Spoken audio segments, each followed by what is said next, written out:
What's up mga kalinjornit, mga kakigwa? For today's video, diba? Gagawa na naman tayo na for today's video, guys. Kasi mag-celebrate tayo ng birthday ni Mama Dear. So, ayan na guys, habang papunta kami dun guys sa aming location kung saan kami maliligo. So, nadaanan kami ni Papa Abdul. Luckily guys, pinasakay kami ni Papa Abdul. Ang bait pala ni Papa Abdul. So, ayun na nga, mahirap lang dito guys, no? Kasi masyadong yumuyugyug yung sasakyan kasi nga yung daan ay hindi siya totally flat.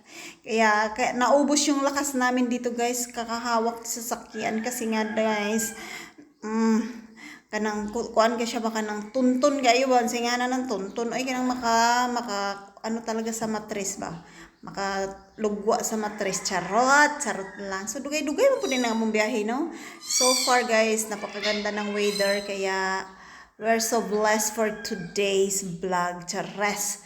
So we are here already. So ito yung nadatnan namin pagdating namin dito kasi nauna na sila just to prepare the spot kung saan mas maganda. So dito guys, yung mas maganda talaga guys kasi nasa ilalim kami ng kahoy. So hindi siya mainit pag na kasi nasa ilalim ng kahoy. At dito medyo may malalim, maganda talaga siya as in guys.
So guys, ayan, habang busy sila guys sa kanilang usapan, ako busy din ako sa kaikot ng aking phone.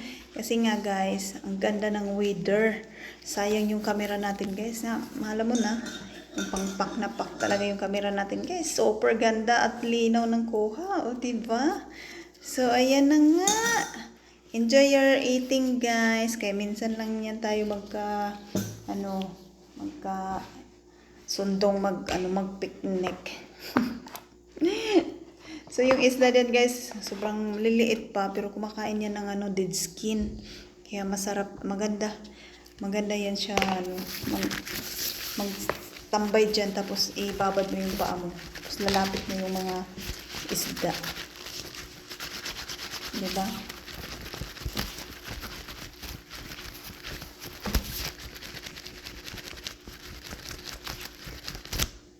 So, ayan naman yung aking pamangkin na si Jeloy. Sobrang enjoy siya sa tubig. Kasi kakauwi lang nila ng galing Maynila, guys. Kasi nga,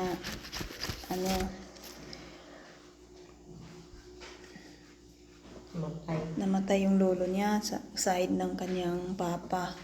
Ay, tatay. So, na-timing din, guys, na magbe-birthday si mama. Kaya, pumunta sila dito, guys. Mga dalawang araw. Isang araw at 2 gabi lang. Malis na rin sila, bumalik na rin ng Manila. Kaya, I don't know kung na-enjoy ba si mama sa birthday niya. Or whatever.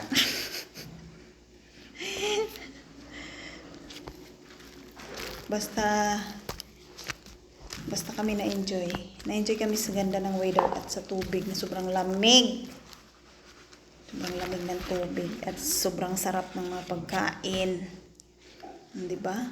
At mayroon pang si Coco dito na makulit. Na-enjoy ding maligo. Di ba? Nakailang beses na yung maligo. Tapos hindi pa rin ginagabit. Ha?